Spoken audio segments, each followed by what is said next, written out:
Como tantos surfistas antes que él, Jay Moriarty parecía nacido para cabalgar las olas. Pero a diferencia de algunos de sus héroes que murieron practicando el deporte que amaban, Jay estaba destinado a una tumba acuática diferente y aterradora. La multitud observaba cómo las olas avanzaban hacia la orilla, imponentes e implacables. Sus poderosas crestas eran un testimonio de la indomable fuerza del océano. En la cima de las furiosas e implacables montañas de agua y viento se encontraba un surfista delgado y concentrado, con las manos extendidas sobre la tabla de surf. Cuando la ola rompió, Jay Moriarty se aferró a su querida vida mientras era momentáneamente engullido, un punto diminuto contra la furia de la naturaleza. Los espectadores contuvieron el aliento, mirando fijamente donde había desaparecido.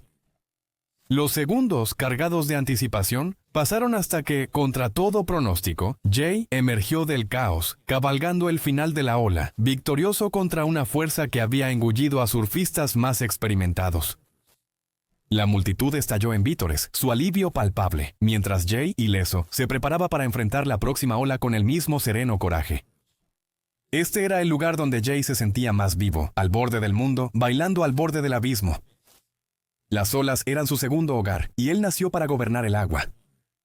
Hasta un fatídico día en el 2001, cuando un impactante desastre que ni siquiera involucraba su tabla de surf contaría una historia diferente. En un día que comenzó como cualquier otro, el abrazo del océano pasaría de amigo a enemigo. ¿Qué pasó en los escalofriantes instantes finales?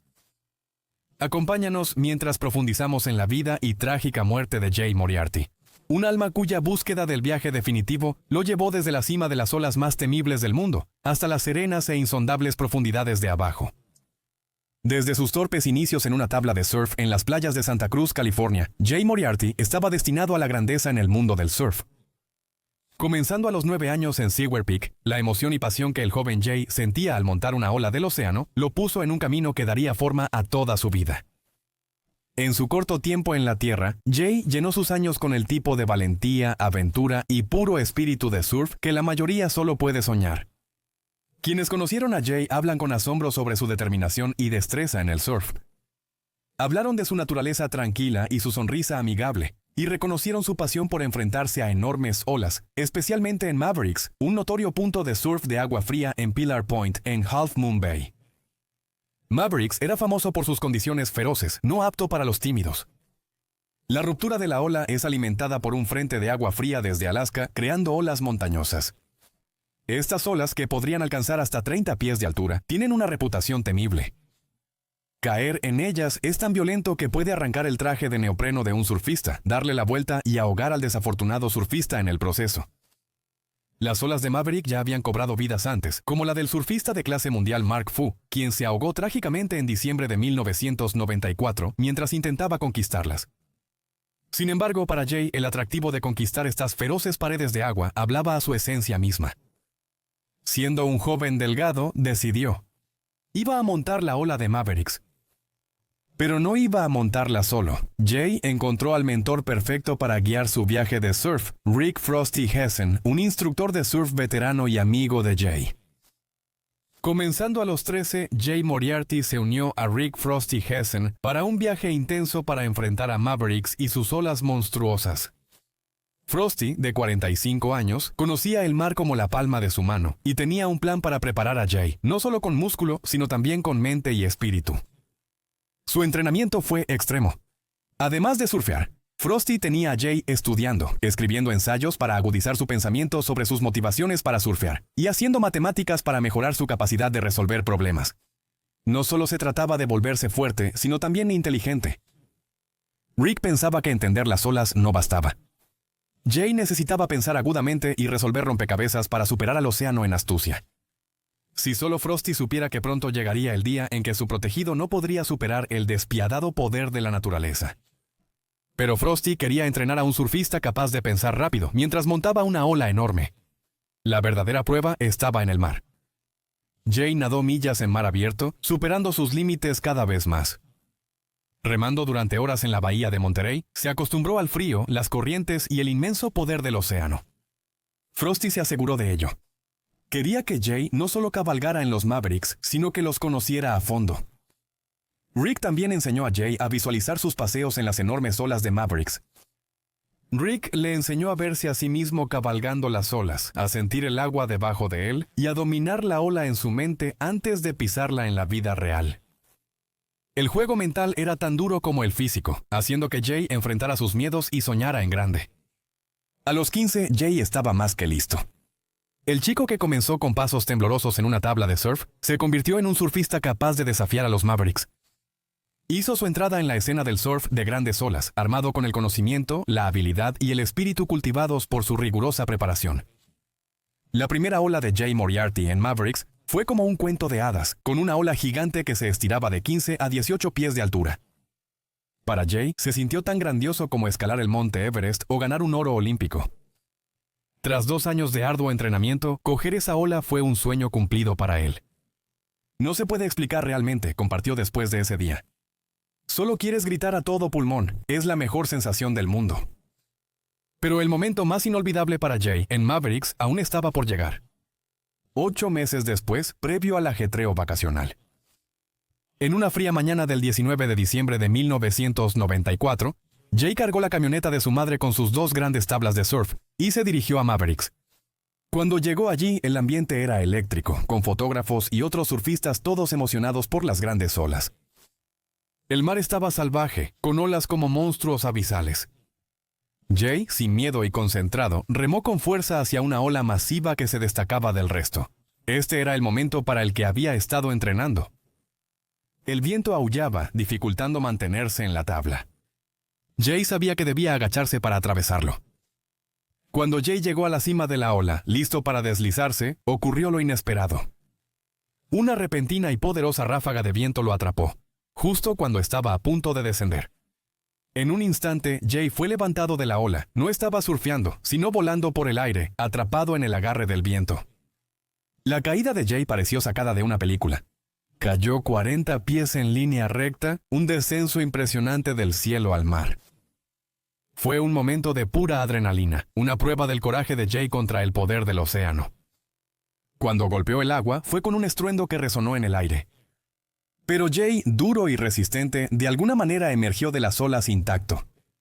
Esta caída, llamada la Cruz de Hierro por la posición de los brazos de Jay al caer, se volvió legendaria.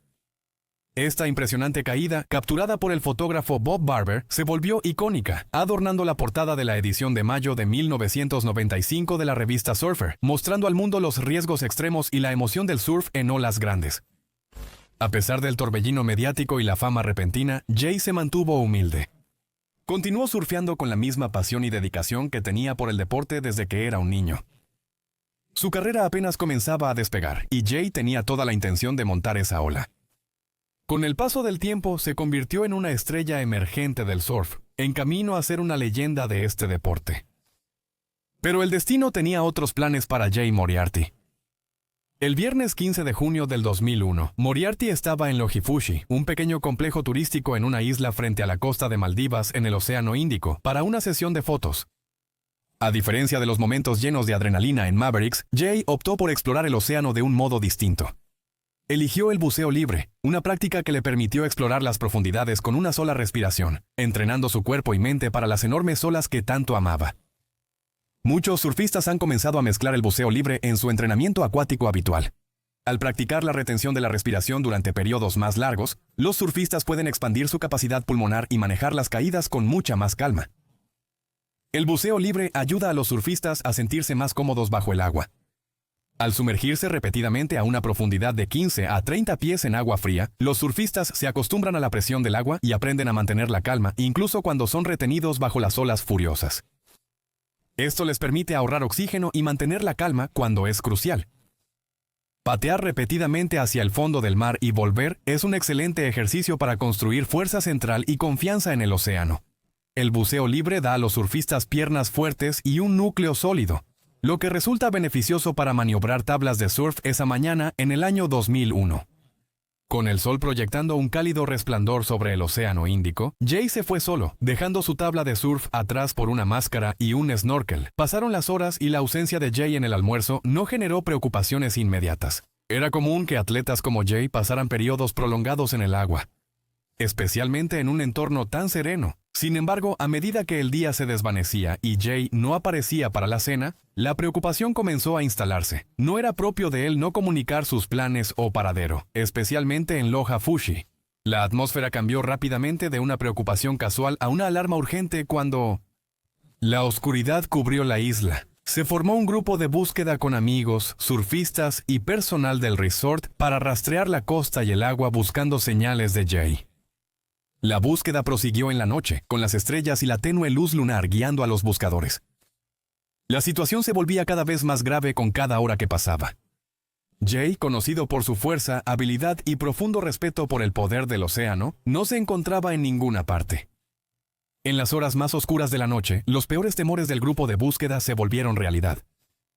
El cuerpo de Jay fue descubierto en el fondo del océano, cerca de la zona donde se le vio por última vez dirigiéndose a su buceo. El descubrimiento fue un golpe devastador para todos los involucrados en la búsqueda, y la noticia se extendió rápidamente por la pequeña comunidad de la isla y más allá. Pero, ¿qué había sucedido en la comunidad de surfistas, donde Jay Moriarty era una figura celebrada? Muchos habían especulado que si alguna vez encontraba un final prematuro, sería en el dramático y tumultuoso abrazo de una ola de surf, como Mark Fu en 1995. En cambio, Jay encontró su final a miles de kilómetros de las frías aguas de Mavericks, en un escenario muy diferente a los momentos de alta adrenalina por los que era conocido.